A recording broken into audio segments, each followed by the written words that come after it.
First, I need a home. Oh. But didn't you just recently move to Silver Lake? No, I've been there for a while. For a while. Bit. Yeah.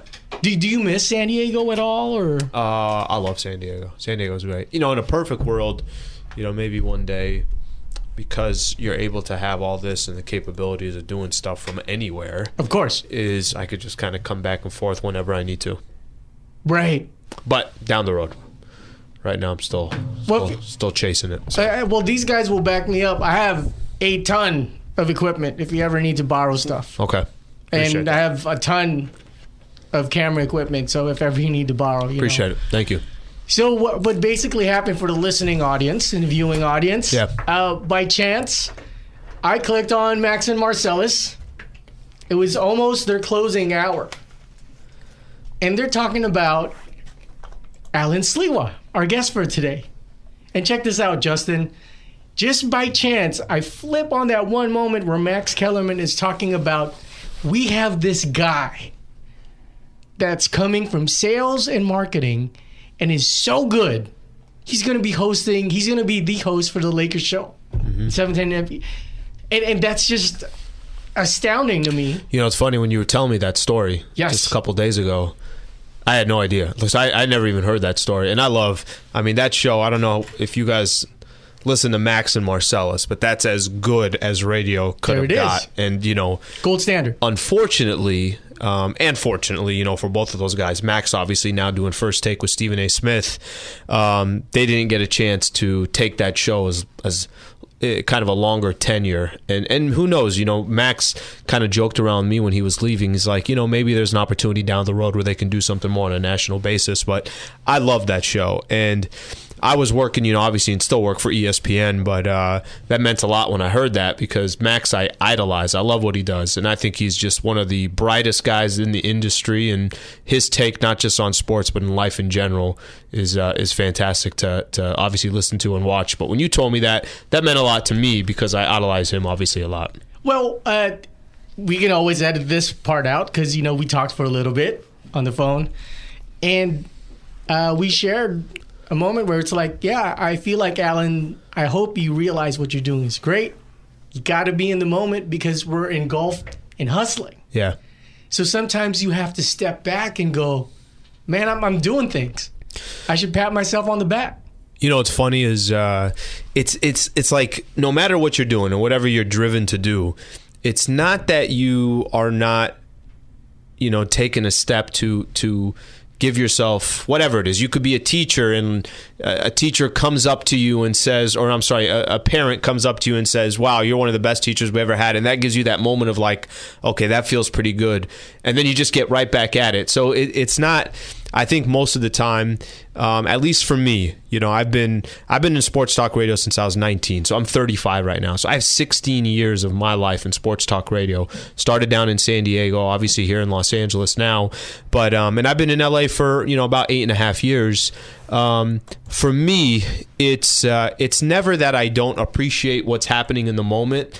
It's more just kind of always thinking of your own personal goals that you have in mind, what it is that you want to accomplish. But I do agree, there are plenty of times where we could take a step back in whatever we're doing. What you guys are doing today, what anybody in any job that they have, it's all the same thing, in the sense that take a step back and appreciate what you're accomplishing. Right, because it felt like it was under Allen's breath when he was like, oh, that's good to realize. Yes, you said something like that. Yeah. When I was telling you, like, when we were talking. Well, I was appreciating the moment. I was like, wow, I didn't know Max said that. Right. I never knew. I literally had no idea Max said that. So that was a cool moment for me. And I worked a lot with Max Kellerman. So I still am on the business side. My day-to-day is sponsorships. Sure. And I know it's very unique. It's uncommon to have somebody who's working on the business side, the sponsorship side. ESPN's like, look, keep making us our money. All right, we're trying to make our money over there. But then have an opportunity to pursue what I'm doing. So with Max and I, a lot of the sponsors that he endorsed were my clients. They were I was very strategic with the companies I was going after, and I was trying to push them to Max because Max was the best. Max was so good on air, and the clients loved him, and it was just so seamless for him. You know, like it was so easy for him to make it happen. So I was steering a lot of my clients to Max, and that's where Max and I had a really good relationship. It was kind of funny. So there's a sponsor on the radio station, still with us today. Max had a plumbing issue at his house. All right, guy lives in, at the time lived in Beverly Hills, right? Of course. Making it happen. He'd always joke around that, he can't live with where everybody else is. He could only live in Beverly Hills. But actually, no, it was Bel Air. It was even nicer than Beverly Hills. Sure. It was Bel Air, yeah. The more modern Beverly Hills. Yeah, exactly. So he calls, his wife calls this random plumber. A plumber comes to their house. They have a really good experience. Max calls me and says, hey, you got to talk to this plumber. These plumbers were awesome because, obviously I'm on the business side. And then here's like literally a 4-year relationship we have with that sponsor. And then I was like, all right, who do we got to get to Max? Whatever we can get over to Max, let's get him over to Max. But that's kind of part of the day-to-day. I'm on the business side. Sure. I've been on the business side for about 12 years. And then this Lakers talk stuff, I've been pursuing now for the last 3 years or so. So you were in San Diego at BCA, is it? Yeah, Broadcast Company of the Americas. So that's the Mighty 1090. So it still exists there now. Right. When I was there, we carry the Padres broadcast. I went to school at San Diego State University. My degree's in broadcast journalism. So are you sober now? You can drive now? You're not on San Diego State? From San Diego State. Man, that's what we have. That's how people remember us over there. Right. San Diego State, I studied. So I was in communications, got an emphasis in journalism. So I've always wanted to go the radio path. I've always thought I'm going down the radio path. But early on in my career, for whatever reason, and I think some people kind of geared me towards there, and then I just naturally went there too. I got into the sales and sponsorship side. And as much as there are times I say to myself, man, what if I didn't go down that route and I just started in radio 10, 12? Talent right away. Right away.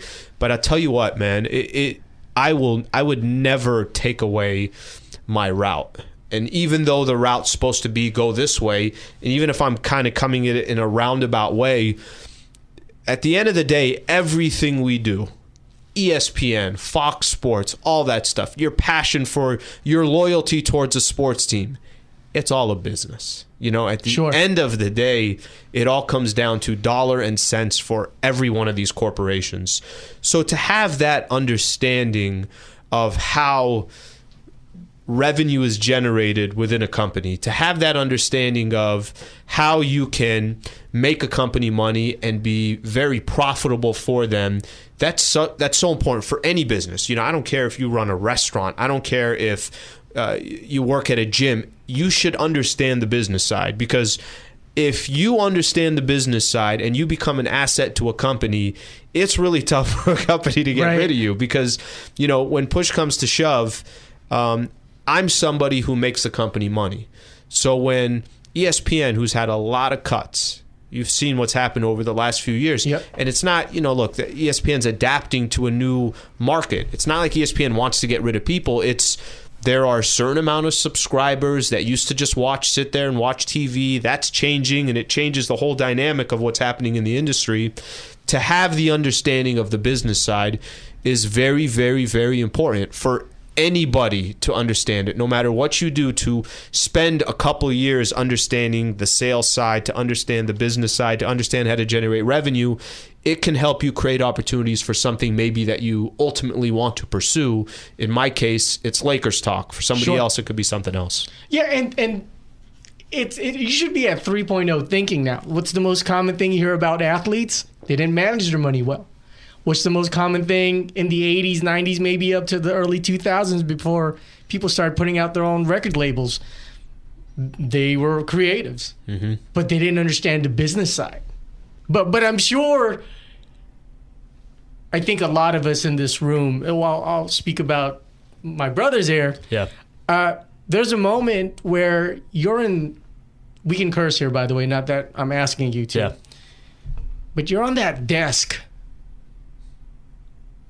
and you're going, dude, I could hear Max and Marcellus. I could hear John Ireland. I'm supposed to be behind the mic. Mm-hmm. You know what I'm saying? Was that a gradual build-up? Was it like a moment? It's every time I walk to the kitchen, and that's the room separating. Literally, my entire career is a wall away from where I want to be. You know, there's literally a wall. Even when I was in San Diego, there's a wall separating where I'd like to be. But I also knew that, look, the time will come. And I'm just scratching the surface. I mean, the reality is there's many, many people in Los Angeles been doing this for a long, long time, know what they're doing, have built in the equity. And I'm literally just scratching the surface. I feel I'm just scratching the surface. Mr. Host of the Lakers Show, The Lakers Show at ESPN. I'll tell you the story behind that, because there's a good story behind it, and I'll tell it in a second. But you know, there are many, many a times, much more in Los Angeles than even in San Diego, because I grew up a Laker fan. So I grew up when it was, you know, kind of towards the end of Magic's career. I never saw Magic win a championship. I wasn't old enough to see Magic win a championship. I started watching maybe when I was 7 years old. I unfortunately was. 7 years old or so is when I started watching. So really my era with the Lakers was Eddie Jones, was Sedale 3, was Eldon Campbell. Eldon, what are you doing? You know, like, it was those moments. That was me growing up. So when I came to Los Angeles, as much as I wanted to crack a mic in San Diego, as much as I am passionate to San Diego because that's where I'm from, the Lakers is... Basketball was my favorite sport. Basketball is what I played my entire life. Not very good at it, but that's what I played. Sure. And Lakers was my passion. So when I came to Los Angeles, and this was just my mentality was when I heard other people talking Lakers, I thought I could go toe for toe with any of these guys talking Lakers. Now, whether that's the reality or it's not the reality, that was my thought process. My thought process was, there will come a time, I don't know when, I don't know how, but there will come a time where I get a chance to talk Lakers basketball. And, you know, when you say, I hear it on the airways, literally, if you're at our radio station, the sales side is on this area, you walk around, there's a wall, you go to the kitchen, and you're directly looking into that studio. And those are the guys that are obviously, you know, doing their broadcast. And all of them are fantastic. This isn't me, you know, saying it's nothing against anybody. It's just what I want to pursue. Sure. You know, like, I can't control what other people want to pursue. I can only control what I want to pursue. But yeah, there are many, many times through this kind of through the journey, I guess you can say, that I heard what others were doing, and I'm like, damn, there will come a time when I get to crack that mic.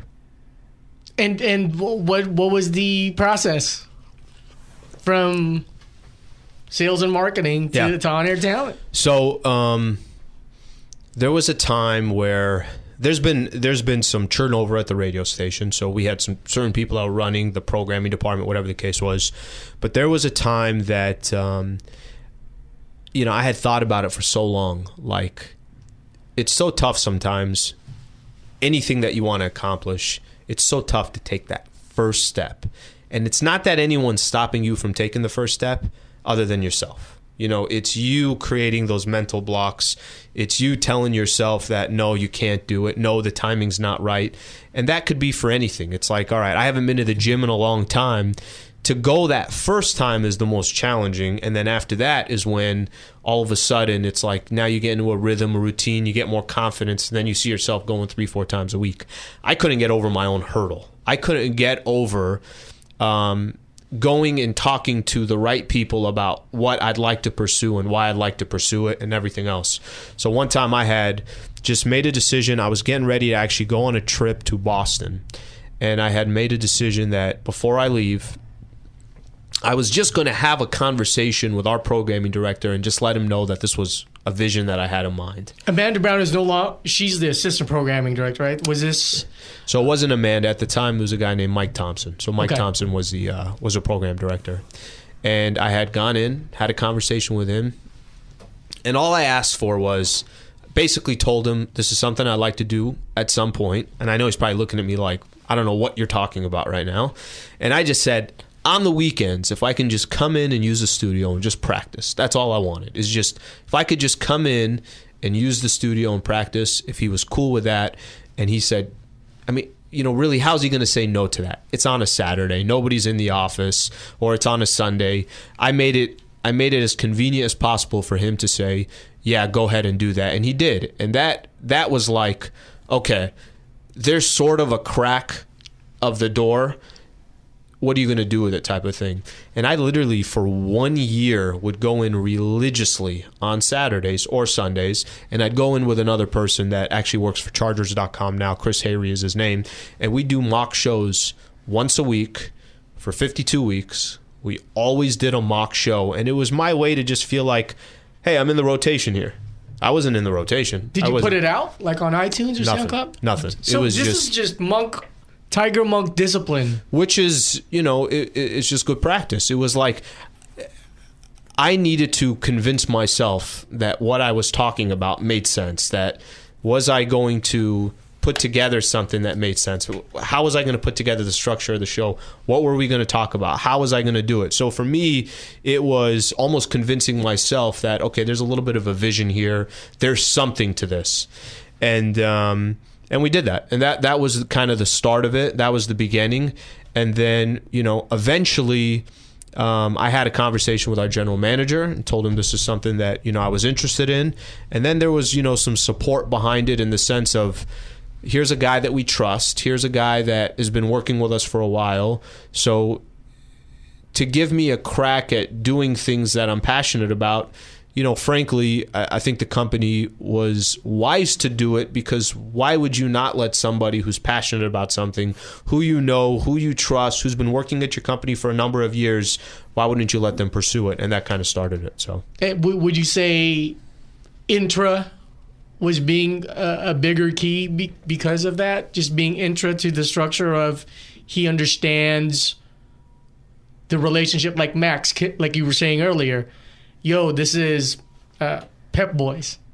They really like your voice.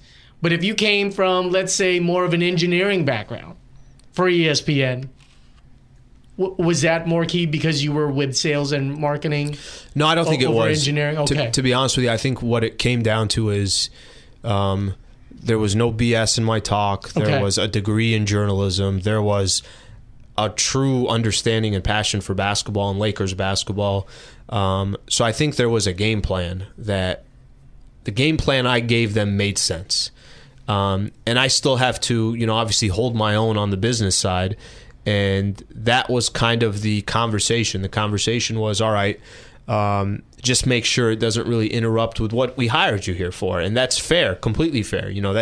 They brought me in there for one job, and whether that eventually becomes another job, only time will tell. But I'm obviously very cognizant that I'm there for something that they hired me for 8.5 years ago, and I'm respectful towards that.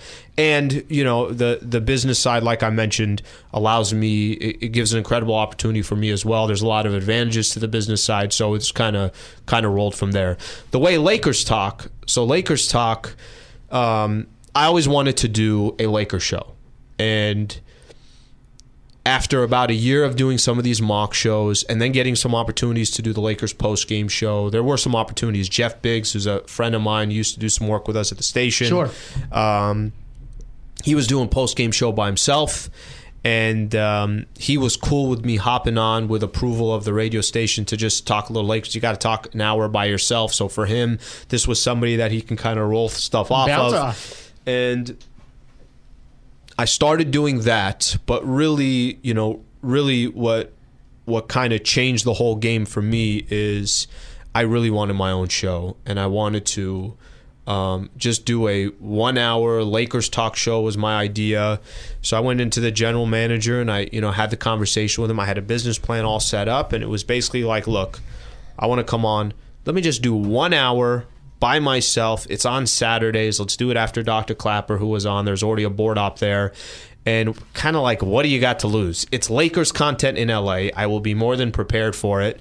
And it's on a Saturday, so like if I do this for a few months and you don't like it, then just tell me. If it's not good enough or you feel like it can't hang in LA, then I won't. I would be devastated, but sure, absolutely. But if that's the reality, that's the reality. Then I got to kind of re-game plan it.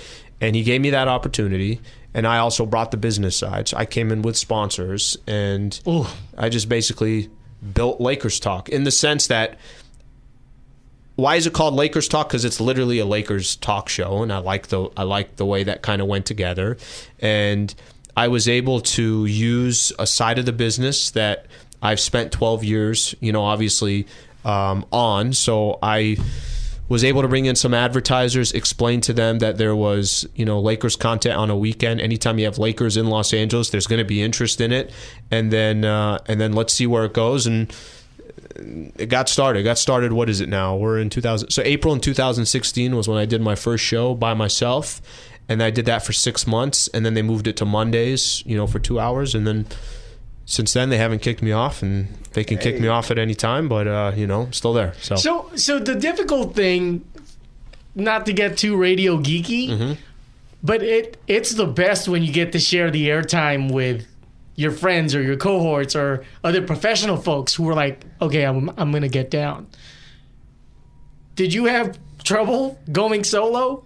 Because you were bouncing off with a partner for a little bit, and then now solo was never the game plan, but solo was the easiest way for me to get on, because now they didn't have to go out and pay another host. They didn't have to. I tried making it as easy as possible for them, and that wasn't my game plan. My game plan was like, no, I got to have a former NBA player. That was always my thought. It's like, sure, I got to have a former NBA player.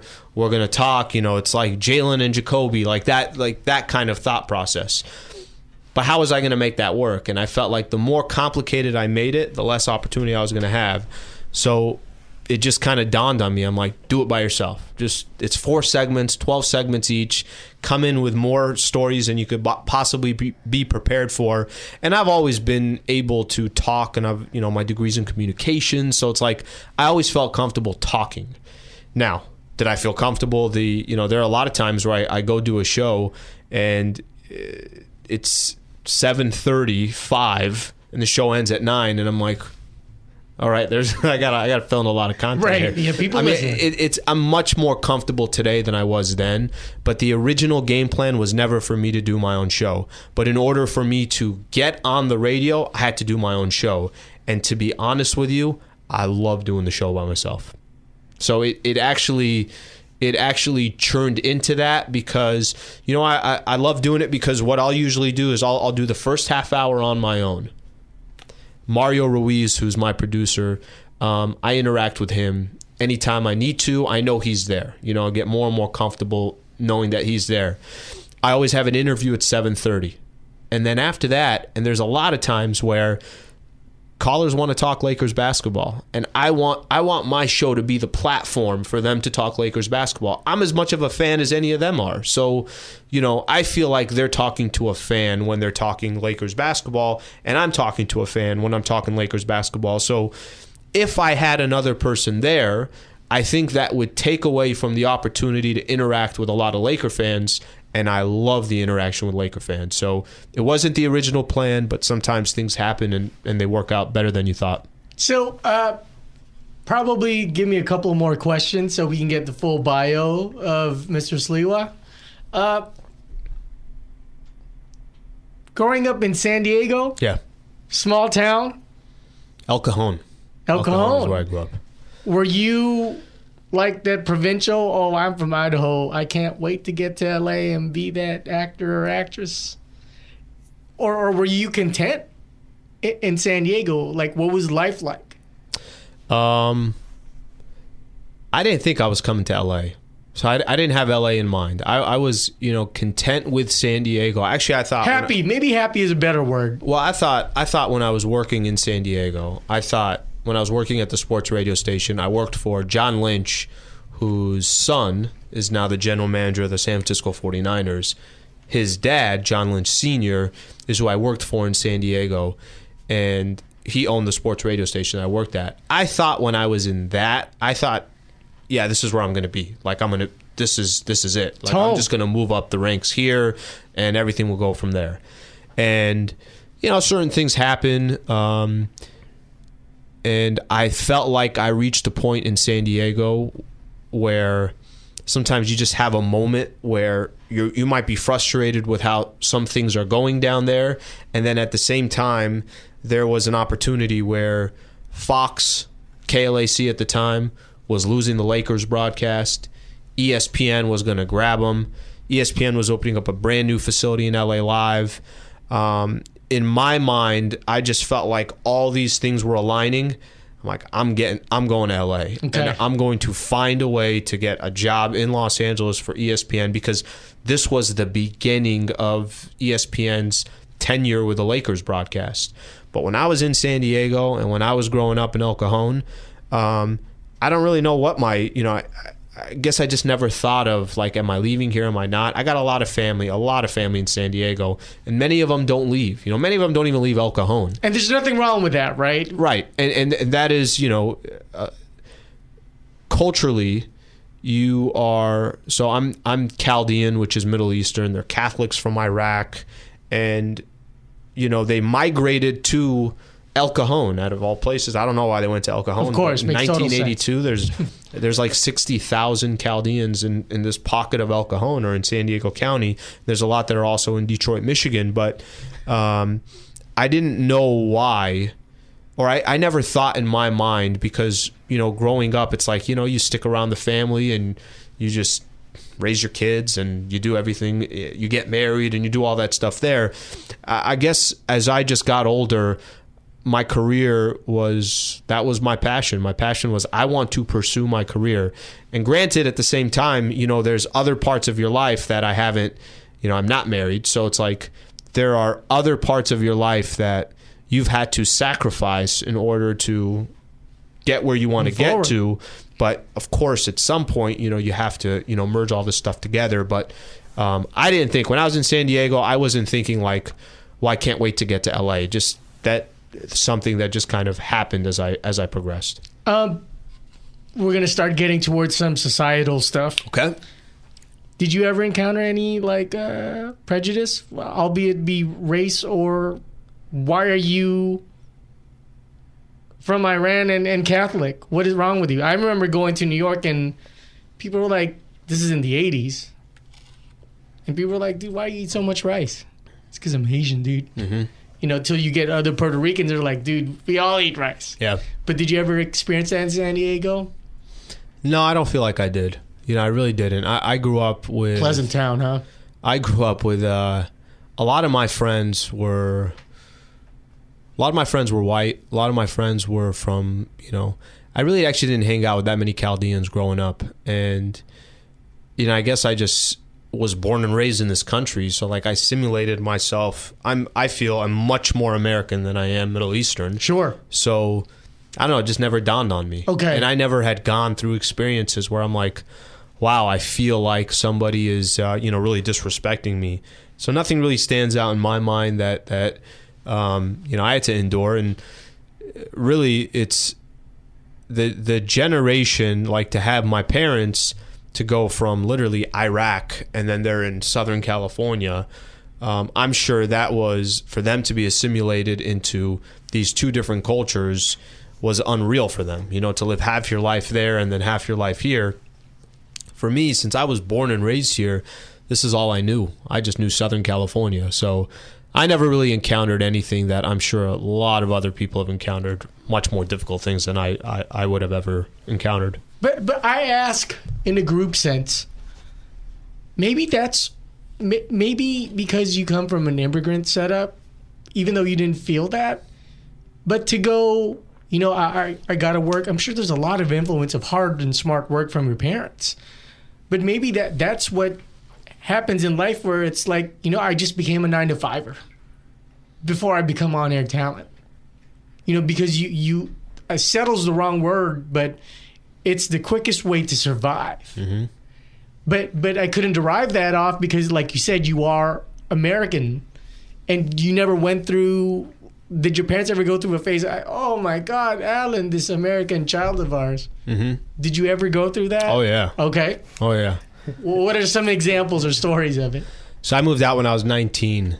Oh. And you would have thought I was joining a gang. And right. I was ready to represent the crew or something. Sure. I had no idea. I'm like, Mom, literally moving 15 minutes from the house to San Diego State University.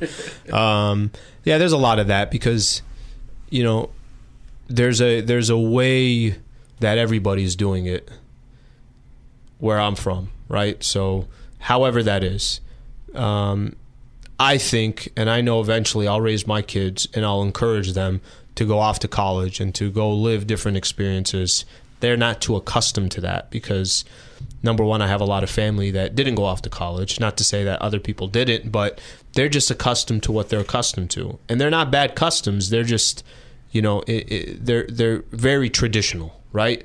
And there has to be some adaptation with that. I'm going to get into the show tomorrow about tradition with the playoff seeding in the NBA and adapting to 1 through 16. But there are great things about tradition, and then there's also areas in life that you have to adapt to. And I was adapting to more of an American culture. I was adapting to, okay, this was cool. I love my family. Not that I don't love them or anything like that, but it's time for me to kind of experience some stuff on my own, make some mistakes, correct those mistakes. And they just didn't fathom that or understand that. That never really triggered in their mind. So there's certainly many of those predicaments and situations where, you run into, but there's only so much explaining you can do. It's just like we have to accept that there's a generational gap, that there's a difference the way you guys grew up and the way I grew up, and you have to accept it. Okay. Guys, feel free to jump in. I'm going to start going through some basketball stuff, but did you get to catch the interview or Shaq interviewed Kobe?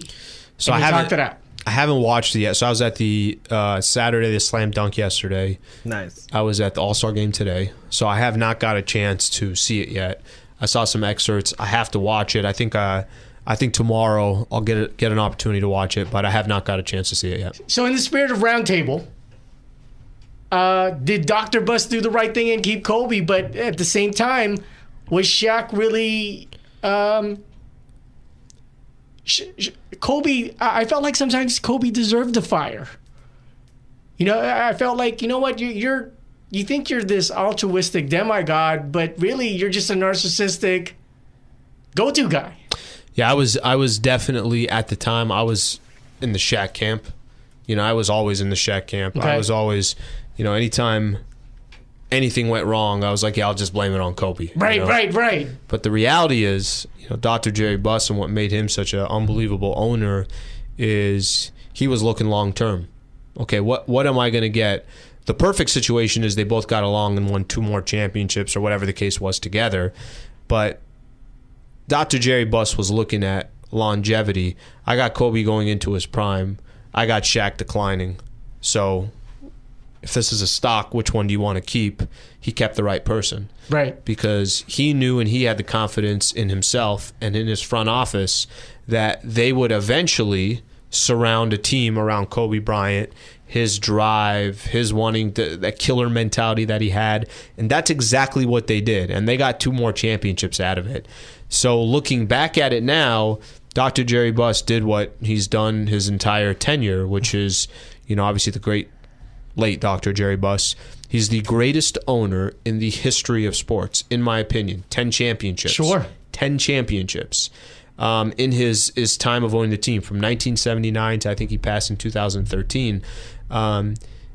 He knew what he was doing, and if I was running the team, I would have picked the wrong guy and would have rode Shaq's coattail and then and figured out what happened. I was just a big Shaq fan, and I thought, obviously that time Shaq was by far the best player in the league. He was so dominant, everything that he was doing, but Dr. Jerry Buss definitely made the right choice. So Zach is an all-NBA guy. Jay is a Kobe guy. Zach, how did you feel when Shaq won in Miami? Well, here's the thing. I was on the same board as him, where I was a Shaq fan. I was a Laker fan growing up.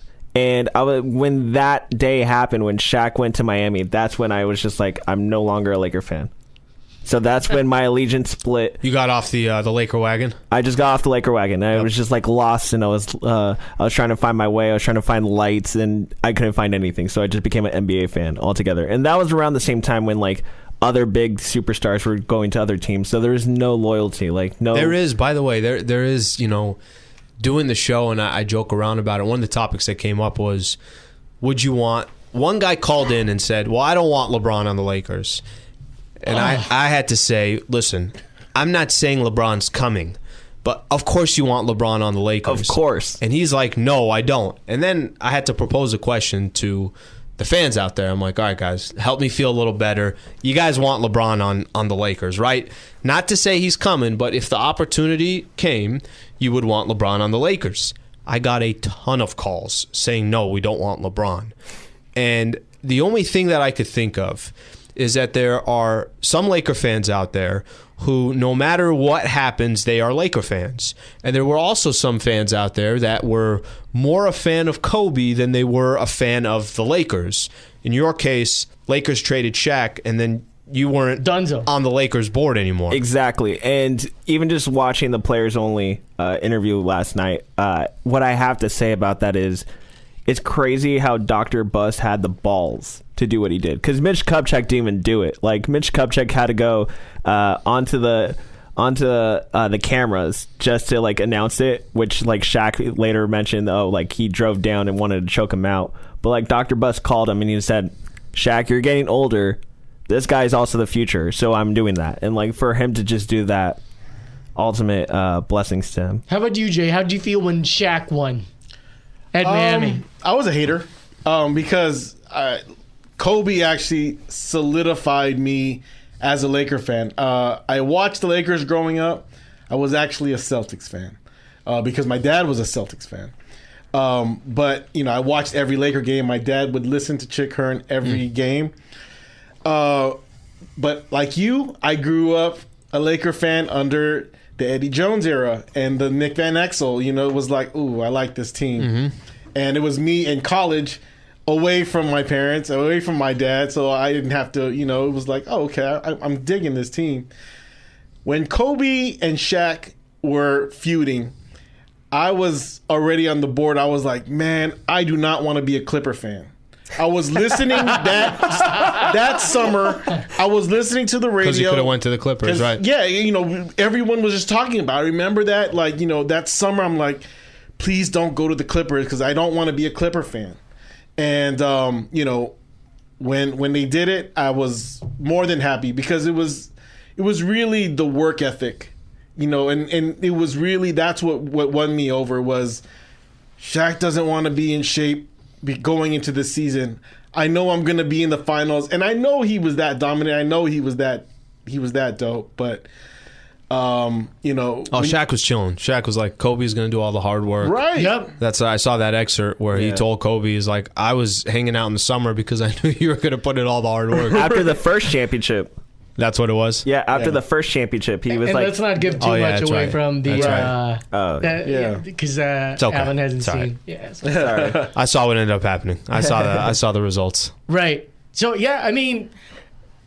It's like the Manny Pacquiao fans and Floyd Mayweather fans. Those are what Andy Kamenetsky has named the Kobeyites. Mm. And I don't...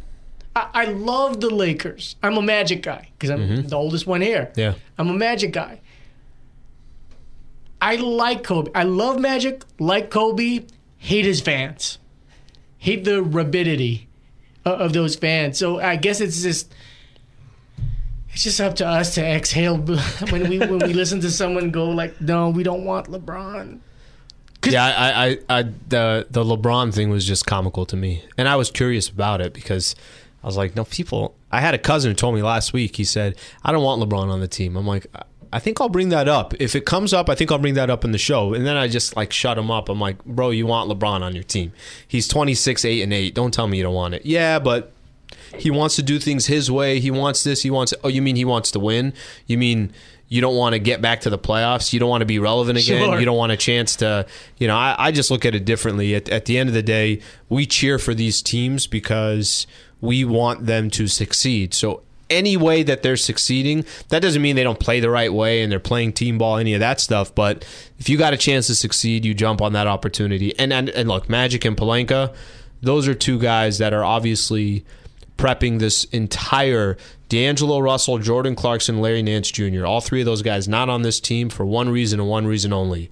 You wanted to free up cap space to take a shot at any of those guys. They know that it's a star-driven league, and they're going to do everything they can to land one of these guys. So you guys, what do you guys think? Do you clean up house if you can get Anthony Davis Bronzo. Well, actually, Lonzo wouldn't be here because he'd be part of the cleanup crew. So Anthony Davis, Paul George, and LeBron. Do you guys clean it up? Yeah, absolutely, without hesitation. I saw that article. That came out. How do you feel about that? I mean, did you AllStar Game today? All three of those guys were in it. You know what I mean? That's so it's what I'm like, saying. so it's like, you know, it's not much of a conversation. Now there were times like last year when the Lakers didn't trade Brandon Ingram. Let's say Brandon Ingram was that last chip to go get DeMarcus Cousins. You could have made a case that the timing wasn't right because even with a player like that, you were still all these steps away. And many can make a case now and say, well, it's DeMarcus Cousins, and we see the numbers that he's putting up this year. But a combination of those three players, I mean, there are certain scenarios where, you know, you make moves because it gives you an immediate chance to compete for a championship, and a team like that, you'd be in a position to do so. Because with I don't know how it would happen, but that's why he's called Magic. yeah. But you know, we have two younger generational guys here. They're all 25 and under. And I did mention we're part of the Lakers Nation Philippines podcast in Slam Hoops Manila. I was trying to explain to the administrators who are also 25 and under. Yeah. Look, yo, we had Eddie Jones, Ruben Patterson, Doug Christie, Sadell Three, Cedric Ceballos, and we had to roster overhaul. We had to do that. So you're going to have to accept that. I'm not saying you were in favor of like keeping Kuz and everyone, but I was trying to explain to them, like, dude, this is about rings. Yeah, and there's certain players that are only going to take you so far. You know, there's certain players that now listen, if you're on a long-term trajectory, if this summer, for example, Lakers nobody wants to come take their money, then we're looking at a long-term trajectory, and that game plan, you do build around Kuzma, you do build around Ingram, you do build around Lonzo, and maybe Julius Randle's in that mix, Josh Hart. You have to take more of a long-term plan. But at the end of the day, the only way you're going to get to that next level is by one player who's an all-star caliber player saying that, you know what, I want to be a part of whatever they're building down in Los Angeles, and that pendulum could swing, plus the development of your young kids. But you got to have stars. I mean, It's all great and dandy if you have young kids, but there's no corporation or business or anything that's winning with, you know, your main people being between the age of 20 and 23. Right. 20 and 24. Did you guys have any like personal questions? Well, not uber personal. Well, what's your routing number and social security number? No, but okay, so I'm kind of on the pendulum of Brandon Ingram. Last episode, I kind of said that I was like kind of done with him, but I was also the person that was like his defensive attorney saying like, no, we need to keep him. I trust him out of the three from Kuzma, Ball, and Ingram. Are you off that boat now? I think I want to still be with him because I still see the position of like he could drive to the hoop, and when he knows when to pass, it's unstoppable. So like I just wanted to know like how far on the pendulum are you with Ball, Ingram, and Kuzma? I guess it would be your 1, 2, and 3. Yeah. So ranking those three players Right. For those one three. being the highest priority to keep. I love Lonzo's game. I love what Lonzo Ball brings to the table, but we've seen just such a small sample size of it. I want to see more from him. If I had to say right now, most important player or most important piece, Ingram's going to be a player in this league. I mean, he is. I just think he's going to be a player. I mean, I watched him before the All-Star break. They play Oklahoma City, and Paul George is guarding him. And there's a couple plays where I'm like, PG couldn't guard him. And that's not every single play. And I'm not saying that they're isolating him on every play. But he did some things against Jimmy Butler. He did some things against Paul George. His average last year, 9 points a year. Now he's up to 16 points a year, obviously for per game. There are many players who in their sophomore season who are all-stars now, like Kawhi Leonard, like Paul George, were averaging 12 points in their second year. So I think his potential offensively is just one asset of his game. He's also got that long, lanky, defensive, I can bother a lot of people, whether I'm blocking them or I'm not. I could switch on every screen. I mean, he's the epitome of today's NBA. I love Kuz, but I think Kuz has got a lot more work to do on defense before you can say he's a player like Brandon Ingram. I'd say between those three, I'd go Brandon Ingram, Lonzo Ball, Kyle Kuzma. And the reason why I put Lonzo at 2, and I would even push Lonzo at 1 if I could see him more, I just value point guards that distribute the ball. Growing up, Magic's my favorite player that I've ever watched play. I value that so much because the impact Lonzo can have on an entire game by not even shooting the ball is such a unique lost characteristic in the NBA that I'll leave Ingram there now, but in a year we might be saying Lonzo. If Lonzo 10, 7, and 7 so far in his rookie year, I know those numbers don't jump out, but it's not easy to get 7 rebounds and 7 assists as a rookie, as a 19, 20-year-old in the league. Yeah. So I think that's only gonna get better. I thought before he got injured, Lonzo was he's starting to get aggressive, and the promise was there. I always tell people, I give people 2 years. I want to observe them for 2 years and see where they're at. Mm-hmm. Like Eddie Jones' first year, he wasn't doing much. Mm-hmm. But the second year, it's like, oh boy, look at this kid. I think by his third year, he was like my password for my Hotmail account for a long time. I think everybody had their favorite player. I was like, Eddie Jones. I'm like, yeah, that's my guy. I don't have the Hotmail anymore. That was the hardest. That was the hardest one for me when they had to trade him, because it was. I don't know. There was just something he brought it on both ends of the floor, mm-hmm. and he played well with Shaq and Nick. Oh, I love defensive players too. It was like you got to have players like that too. Yeah. That's why Ingram too. Even if Ingram's not your number one star, and he's a player he's what. I don't know the best example. I don't know if Andre Iguodala is a good example, because I think he'll be better than him offensively. Sure. I think there'll be other things that he'll do. But that's how important Brandon Ingram could be on a winning team. And obviously only time's going to tell. It's just grooming. I think that whole cluster mess of having 2 Mikes, Mike D'Antoni and Mike Brown, and then you transition to Byron Scott, which I want to make the listeners and the viewers understand that's my opinion. Dinosaur for the era. Mm-hmm. And then now you have Luke Walton, and it's a little bit of Kobe Bryant hangover. 2 front offices, 2 head coaches in 2 years. Yeah. That's what Ingram had to go through. That's what D'Angelo had to go through. That's what Randall's had to go through. It's not like the Lakers have been a stable organization where, everything's all... I think they're definitely becoming more stable. The stability is it's still a work in process, but they have not been a blueprint organization over the last 5 years. There's no way to say it. So with that being said, how do you feel about Luke Walton? Do you feel as if you should give him more time, or do you think as if he's on the hot seat? I always look at it this way. What's the expectation coming into this season? If anybody was expecting the Lakers to win 40 games or fight for an 8th seed or make the playoffs, I'm sorry. Your expectations were off. They were way off. So then I go back to the head coach. The head coach, like Coach Luke Walton, last year they won 26 games. This year they're at 23. And I'm not going to just look at wins and losses, because I think the trade that they just made is going to hurt them for trying to get up to 35 games, but it's a big picture perspective. Coach Luke Walton has kids between the age of 20 and 24. He's had obviously some injury issues. He has two different front offices sending him messages in the span of 2 years. I think to point the finger at Coach Luke Walton would be a huge mistake. And I think, the next 2 years would be indicative of the type of Coach Luke Walton is. I mean, he has a 5-year contract. He's in his second year of his 5-year contract as a 37-year-old. And like I mentioned, the Lakers have not done him justice. Nobody's done anybody justice. And hopefully now they become more stable.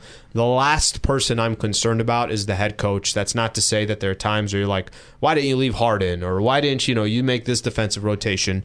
But he's the last person I'm worried about, because until the expectations increase and those expectations are realistic, I don't think he's underperformed by any stretch of the imagination, because what they are today is kind of what you were expecting. Jay, you got anything for? Yeah, well, I wanted to kind of go back to the LeBron thing and the fans not wanting to have him. I mean, if we were to clean house, would you think that maybe they don't have that player like Kobe or in this case, would it be Lonzo or Kuzma or Ingram that stayed back? Like, oh man, we don't have anything to hold on to. We're bringing on a whole new team, all-stars, sure, but it's like I want something that I can grow with, or that I've grown with. No, I get it. I mean, there's a lot of fans like that. I think Laker fans. I think there's a perception of Laker fans that they only want to win right now. I think there's a lot of Laker fans that kind of like this organic route that they're taking. And we're upset that D'Angelo Russell was gone. Are upset that Jordan Clarkson and Larry Nance Jr. got traded. I think there is a larger percentage than most people think that there are patient Laker fans that want to see them develop this thing on their own. And there's a pridefulness of saying, yeah, that's a player we drafted and we cropped. Raised the baby. Yeah. I mean, the reality is, no matter what the Lakers do, I don't think their game plan is we want to clean house with our kids. I really don't think that. I think D'Angelo Russell would have been on the Lakers if they liked D'Angelo Russell. Right. But they didn't like D'Angelo Russell. Yeah. And frankly, and I've said this on the show a lot, I wasn't a D'Angelo Russell fan. I wasn't a fan of the Olay defense. I felt like it was about D'Angelo Russell and it wasn't about the team. And I guarantee you, when Magic and Pelinka came in, that's what they thought too, and that's why he was available in that deal to obviously unload Timofey Mozgov's contract. Yeah. And it was a good risk for Brooklyn to take, and we'll find out in a few years whether that was a good move or not. We don't know, right? But I think the plan was never to clean house. I think the plan was get 2 max players, get space for 2 max players, because all these other kids are on rookie contracts. Yep. And because they're on rookie contracts, now you can afford everything. It sounds great, but actually doing it is going to be such a challenge this summer, because if you think the Lakers are the only one going after Paul George, that the Oklahoma City are the only ones going. I guarantee you there'll be dark horses that come out of nowhere that are playoff ready and might be a Paul George away from competing for a championship. They're all going to come out of the woodworks that we don't know about, and this is where Magic and Pelinka are going to have to shine. Plus, no one wants to help the Lakers. Yep. Why do people want to help the Lakers? Look at the Pacers. We haven't won since 2010. You know how long that is? Well, I'm just kidding. I guess it took 12 years from, was it 88 to 2000? Yeah. Yep. So no, nobody does. Nobody wants it. And they shouldn't. Why should they? The Lakers have had so much success that the last thing they want to do is help. To both of your credits, I mean, it's been since 2010, but even when the Pacers were like, no, we're not trading Paul George to the Lakers, like they would rather trade him to the Thunder, and then afterwards go to the league and say like, hey, there was tampering from the Lakers. There was tampering. The commissioner wouldn't allow a trade.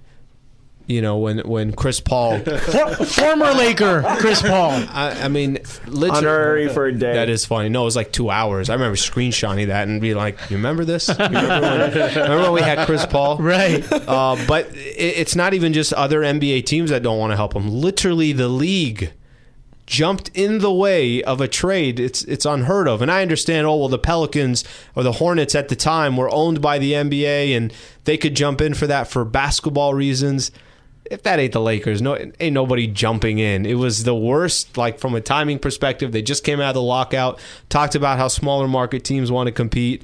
You had owners like Dan Gilbert crying about the situation, the predicament. And then the challenge for the Lakers is not just other teams. In that position, I thought it was the NBA as well. And then I thought the Lakers were trying to do 2 things too much. Win, and then also try to put up a stable when they had like Dwight Howard and Steve Nash. You get 2 solid guys. It didn't work. But at the same time, this was the Earl Clark, Antoine Jameson era. Yeah. So I just thought like that they front office. They went all in. That front office did things 4 draft picks for Steve Nash. They went all in. That was this is our window. Kobe is still here, still around, still, one of the elite players in the league. We're going to get Dwight Howard. We still have Pau Gasol. You got Steve Nash. Oh, it all looked good. I remember when it all went down. I was like, this is better than Chris Paul. Sure. This is better.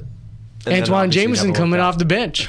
Yep, and it never worked out. And then what was frustrating was the 2011 season, You replace Shasha, Jordan Farmar, and Luke Walton with the Killer Bees, which is Shannon Barnes. Brown, Steve Blake, and Matt Barnes. I was like, okay, this is hella deep. Yeah, that's Go figure, huh? There was a lot there, and you know, you're not going to win everything. I mean, honestly, the start of the Lakers' demise was when the health of Dr. Jeanie Buss, I thought, started going down. And agreed. You have a family-owned business that's now trying to take over. I think Jeanie, the one thing with Jeanie Buss is I feel like she wants to win for Laker fans.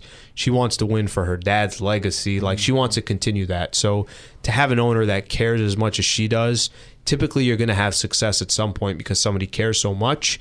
Just the transition part of it, the Jim Buss part of it, that's what has held the Lakers back, in my opinion, the last couple of years. Well, Allen, we've taken a lot of your time. Appreciate you guys having me. This is great. Fun to do this. Yeah, thank you. Yeah, appreciate you guys finding me. Sure, definitely. And anytime if you need a studio, Zach, we'll just lose his job. Anytime, but seriously, Zach will be happy to accommodate if you need to do something last minute. Thank you. I got equipment if ever. We absolutely need people to hear that there is this giant reset button. You can't be stuck. You don't have to be stuck in sales. You can be happy doing sales and marketing and being on-air talent. You can be still striving to pursue something even though it feels like it's such a giant Everest task. The monk-like discipline. Yeah. Small steps. I'm telling you, small brick steps. Brick by brick. Literally, just sometimes you take a couple small steps. You never know where it's going to go. So, and fail. That's all part of it too. Like, it's okay to, in the process of it all, have to readjust your game plan and realize, okay, that didn't work exactly, but continuing to pursue whatever. At the end of the day, if you really, really want something, you'll find a way to do it. And if you didn't want it bad enough, then you probably didn't get it because you just didn't want it that bad enough. And that doesn't mean, do it the right way, do it the proper way, be patient in the process. But if you really want something, more times than not, you find a way to make it happen if it's something that you genuinely want. So I think that's the close. Thank you.